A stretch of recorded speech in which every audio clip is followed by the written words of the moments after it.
સુરતની વાત કરીએ, સુરતના વરાછામાં ગેરકાયદે ગર્ભપાત કરાવવા મામલે કાર્યવાહી કરવામાં આવી છે। ફાર્માસિસ્ટ રામગોપાલની પોલીસે ધરપકડ કરી। મહારાષ્ટ્ર અને રાજસ્થાનથી પણ મહિલાઓ અહીં ગર્ભપાત માટે આવતી હોવાની વાત સામે આવી છે।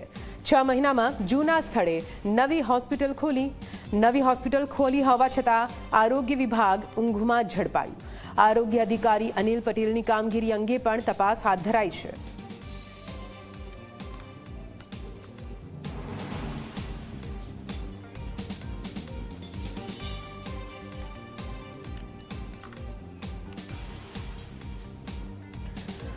आज विषय વધુ માહિતી સાથે અમારા સંવાદદાતા સુરતથી ચેતન જોડાયા છે। ચેતન પાસે જવું છે કેમ કે જે રીતે આ પૂરી ઘટના સામે આવી હતી, અનેક સવાલ ઉઠી રહ્યા છે કે કેવી રીતે એક વ્યક્તિ જે પહેલા એ જ ભૂલ કરે છે તેને પકડવામાં આવે છે, તેને જામીન પર છોડવામાં આવે છે અને છતાં પણ બહાર આવીને ફરીથી એ જ કરતૂતો કરે છે।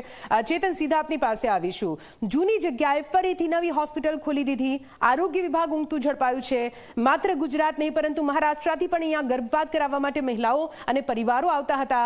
કેવી રીતે આ પૂરો પર્દાફાશ થયો? આ હોસ્પિટલ ક્યાં, કેવી રીતે આ હોસ્પિટલ ધમધમતી અને સૌથી મોટી વાત, કોના હાથ નીચે આટલી બધી હિંમત આ વ્યક્તિમાં આવતી?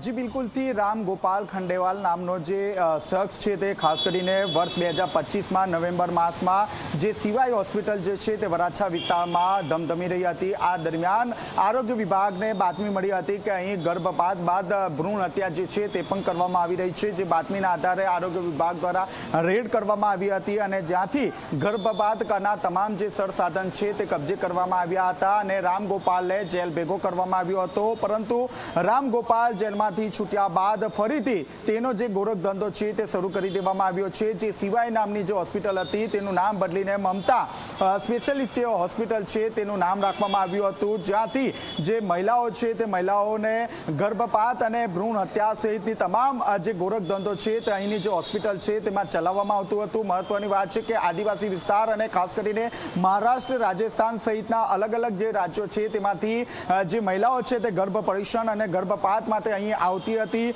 જો કે આ દરમિયાન 3 મહિલાઓ જ્યારે હોસ્પિટલમાં ગર્ભપાત કરાવવા માટે પહોંચી હતી ત્યારે જે હોસ્પિટલમાં જ કચરા પોતું કરતી જે મહિલા છે તે મહિલાએ આરોગ્ય વિભાગનો સંપર્ક સાધ્યો હતો અને ત્યારબાદ આરોગ્ય વિભાગે વરાછા પોલીસને સાથે રાખીને જે રેડ છે તે રેડ કરવામાં આવી હતી। રેડ દરમિયાન મમતા સ્પેશિયાલિસ્ટ હોસ્પિટલમાંથી 3 જેટલી જે મહિલાઓ છે તે ત્યાં હાજર હતી। આ ઉપરાંત હોસ્પિટલમાં નાસભાગનો માહોલ છવાઈ ગયો હતો। જે રામ ગોપાલ ખંડેલવાલ છે ત્યાંથી ભાગી છૂટ્યો હતો।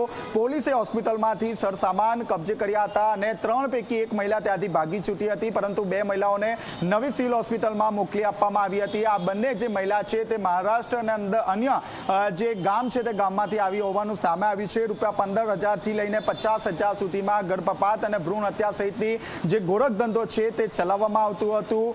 પોલીસે સમગ્ર મામલે રામ ગોપાલ ખંડેવાલની શોધખોળ હાથ ધરી હતી। આ દરમિયાન પોલીસે રામ ગોપાલ ખંડેવાલની ધરપકડ કરી છે। મહત્વની વાત છે કે તેની પૂછપરછ દરમિયાન જાણવા મળ્યું હતું કે છેલ્લા 3 થી 4 મહિનાથી તે ગર્ભપાત અને ભ્રૂણ હત્યા સહિતનો જે ગોરખ ધંધો છે તે ચલાવવામાં આવતો હતો।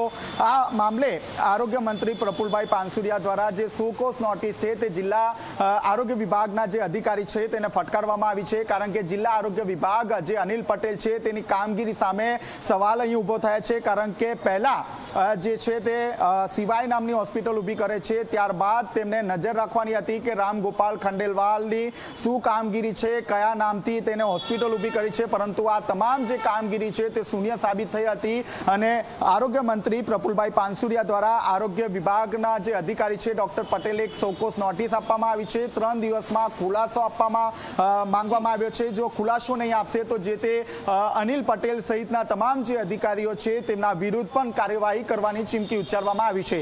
જી બિલકુલથી ચેતન નજર રાખજો, ફરીથી આપની પાસે આવીશું। અત્યાર માટે આભાર। તો આપ જુઓ કેવી રીતે આ પૂરો મામલો હતો તે હવે પર્દાફાશ થઈ ચૂક્યો છે અને એક બાદ એક કડક કાર્યવાહી પણ કરવામાં આવી।